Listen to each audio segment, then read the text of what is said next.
But यहाँ खाजा काफ़ी टेस्टी है। बोलेंगे बस 500 रुपये में।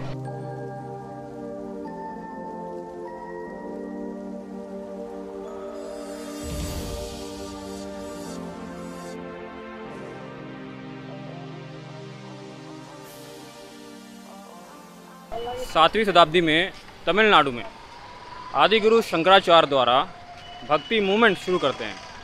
एक तरह से धार्मिक सुधार आंदोलन था जो कि साउथ इंडिया से होते हुए नॉर्दर्न पार्ट में पहुंच जाता है। वो 4 धामों की स्थापना करते हैं, जिसमें से पहला रामेश्वरम हो गया, फिर द्वारका हो गया, बद्रीनाथ हो गया और अंत में पहुंचते हैं पुरी।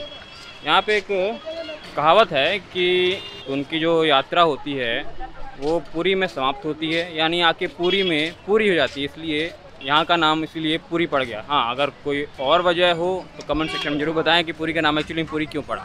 खैर, भक्ति आंदोलन रामानुजाचार्य द्वारा साउथ इंडिया से 300 वर्ष बाद, यानी आदि शंकराचार्य के मृत्यु के बाद, चोल अंपायर में उस वक्त कुलोत्तुंग राजा थे और कुलोत्तुंग ने उन्हें मारने का प्रयास किया था, क्योंकि रामानुजाचार्य एक्चुअल में वैष्णव धर्म से बिलोंग किया करते थे और चोल जो राजा हुआ करते थे ज़्यादातर वो शैव यानी शिव जी को परम ब्रह्म माना करते थे। तो शैव और वैष्णव धर्म में थोड़ा सा अनबन यानी विवाद अक्सर हुआ करता था।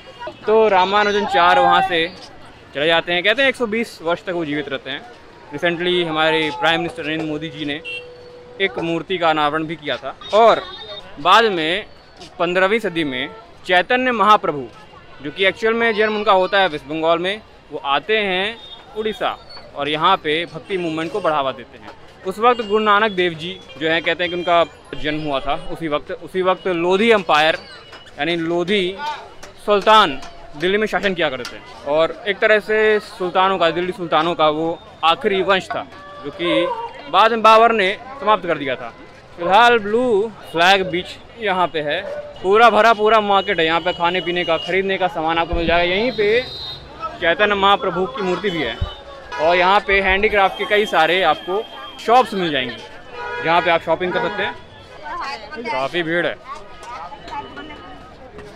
यहाँ पे। हैंडीक्राफ्ट की कई सारी दुकानें, खाने पीने का सामान और बीच में शाम को कई सारे आपको छोटी छोटी गुमटियाँ मिल जाएंगी। चलते हैं, देखते हैं क्या क्या यहाँ पे। भीड़ काफ़ी है। एक चीज़ और, थोड़ा पिक पॉकेटर्स से यानी जेब कतरों से सावधान, कुछ कतर न ले। तो पर्स वगैरह रूम वगैरह में छोड़ के आएँ, मोबाइल वगैरह भी थोड़ा संभाल के। काफ़ी सारे स्टॉल्स हैं यहाँ पे।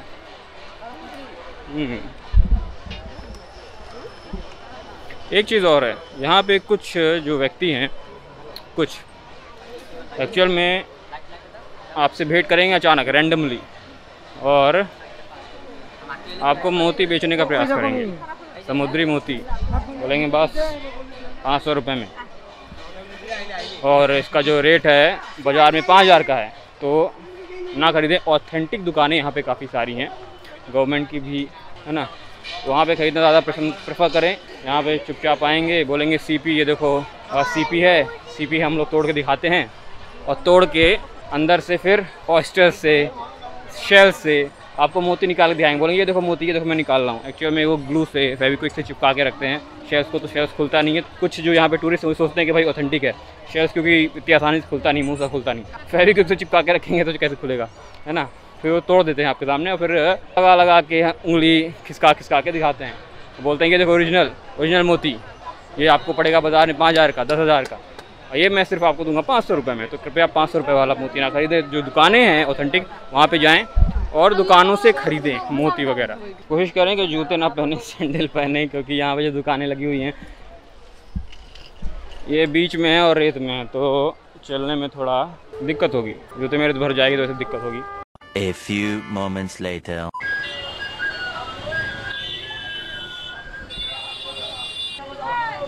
तो यहाँ पे पास में ही आपको कई सारी हैंडलूम की दुकानें मिल जाएंगी। काफ़ी सस्ते दुकानें, 100 रुपये की टी शर्ट, 200 रुपये की टी शर्ट, फोनली का शॉप। ड्राई स्टेट नहीं है, तो यहाँ पे आपको लीकर वगैरह भी मिल जाएंगे। अच्छा, यहाँ पे हमारे साइड एक स्वीट होती है, यानी उसे हम लोग खाजा बोलते हैं। मीठी स्वीट होती है एक तरह से। यहाँ पे खाजा काफ़ी फेमस है। एक्चुअल में बोलते हैं कि जगन्नाथ जी को, भगवान जगन्नाथ जी को 56 भोग लगता है और उन 56 भोग में से एक खाजा उनका फेवरेट फूड है।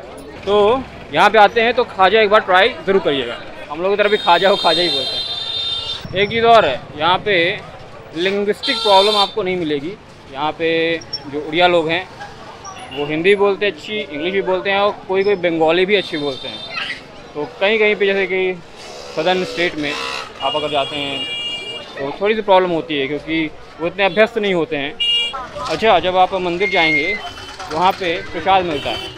कहते हैं कि मंदिर में जगन्नाथ जी का लगभग 6 बार प्रसाद बनता है और कभी ख़त्म नहीं होता है और 24 घंटा उनकी रसोई चलती रहती है। तो 2 प्रकार के प्रसाद मिलेंगे, एक खाने वाला और एक ले जाने वाला। तो सूखा चावल आप प्रसाद पैक करवा सकते हैं और महाप्रसादम एक्चुअली इसको बोलते हैं। तो 56 भोग में से एक है, तो उसे आप ले जा सकते हैं। वो ख़राब नहीं होगा, कहने का मतलब ये है। अगर गीला प्रसाद ले जाएंगे तो ख़राब होने के चांस ज़्यादा रहते हैं। सूखा प्रसाद ले जाएंगे तो लगभग हफ्ते भर चल जाएगा। तो ये है उड़ीसा के मार्केट का टूर फिलहाल हम लोग कर रहे हैं। तो पहले हम लोग को खाने पीने का सामान मिल गया था और रास्ते में जो रोड है बीच वाली रोड, तो वहाँ पे कई सारे होटल वगैरह थे। बाद में कपड़े और यहाँ पे अब कई सारे बर्तनों की दुकानें। अच्छी बात यह है कि यहाँ पे नॉर्मल रेट में आपको कपड़े मिल जाएंगे, 100 रुपये से स्टार्ट हो जाएंगे। एक चीज़ और है, अगर आप मंदिर जाते हैं जगन्नाथ जी की तो डबल वैक्सीन वाले को ही अंदर अलाउ कर रहे हैं। आप सर्टिफिकेट लेके जाइएगा डबल वैक्सीनेटेड वाला। एक सहयात्री हमको मिल गए थे रेलवे स्टेशन में, उन्होंने ये बताया कि उनके भाई आए हुए थे कनाडा से, उन्होंने वहाँ पे डबल वैक्सीन करवा ली थी कनाडा में। बस जब वो कनाडा से जब आते हैं पूरी तो सर्टिफिकेट दिखाते हैं जगन्नाथ में कि देख लीजिए मैंने डबल वैक्सीन करवा ली है, तब भी उनको एंट्री नहीं मिली थी। क्योंकि यहाँ का एडमिनिस्ट्रेशन एक्चुअल में सरकार के हाथ में नहीं है, यहाँ पे ट्रस्ट चलाता है और यहाँ पे जो मंदिर की संस्था है उनके हिसाब से ही कार्य सुचारू रूप से चलता है। उनकी छत है तो उनके नियम में चलेगा ही। तो डबल वैक्सीनेटेड सर्टिफिकेट लेके ही आ पाएँ भारत वाला। फिलहाल जो खाजे का रेट है पूरी में वो 200 रुपये किलो है। बार्गेनिंग कर लीजिएगा अच्छे से। मैं तो कहूँगा कि सिंगल ही लेना ज़्यादा अच्छा है। टेस्ट करके देख ले पहले कि आपको पसंद आता है कि नहीं, उसके बाद ही खरीदें।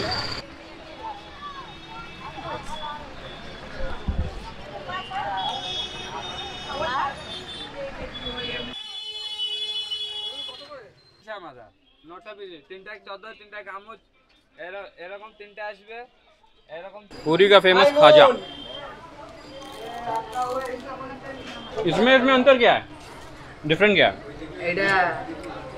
थोड़ा ये पापड़ी जो बनाने का जो प्रक्रिया होता है ना, इसमें क्या होता है ना, खास्ता यानी कि घी का ज़्यादा जो उसमें गोंदा जाता है, जब ठीक है उसमें घी और दूध दिया जाता है जो इसमें कम रहता है। अच्छा। और जैसे ये कहते हैं कारीगरी होती ठीक है, है। इसमें मेहनत ज़्यादा लगता है और थोड़ा क्वालिटी रहता है, इसलिए इसमें फ़र्क है। इसको आप खाएंगे थोड़ा सख्त रहेगा, ठीक है। जितना आप ऊपर खाते जाएंगे वो क्वालिटी में उतना आपको डिफरेंट अनुभव होता जाएगा। अच्छा। वो एकदम हल्का, जैसे जितना हल्का होगा वो उतना मतलब रेट उसका ज़्यादा रहेगा, क्योंकि वो उतना परिश्रम होता है बनाने में। अच्छा। एक तो क्वालिटी में वो बढ़ जाता है और दूसरा क्या होता है ना, इसमें 1 किलो खाजा बनाने के लिए मान के चलिए 10 मिनट लगता है, इसमें 1 किलो खाजा बनाने के आपको आधा घंटा लगेगा। तो प्रोसेस जो होता है, वर्क प्रोसेस वो ज़्यादा होता है, इसलिए मेहनत मजदूरी इसमें ज़्यादा होती है। अच्छा, मजदूरी के हिसाब से। और खाने के बाद भी स्वयं आपको पता चल जाएगा, नहीं this is different from other.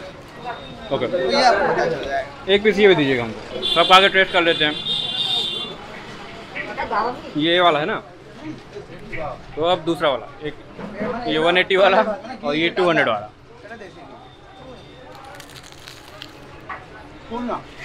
वैसे हमारे घर में भी खाजा बनता है, बट यहाँ खाजा काफ़ी टेस्टी है। घर का मैं ऑनेस्टली बता रहा हूँ, खाजा बहुत कम खाता हूँ, बट यहाँ खाजा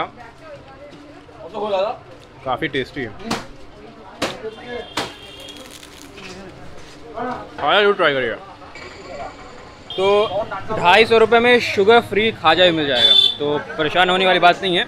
यहाँ पे शुगर फ्री खाजा भी मिलता है। होप मार्केट का ये छोटा टूर आपको पसंद आया हो, तो मिलते हैं कल सुबह बस टूर के लिए। तब तक गुड नाइट, अपना परिवार का ख्याल रखिए। जय हिंद, जय भारत।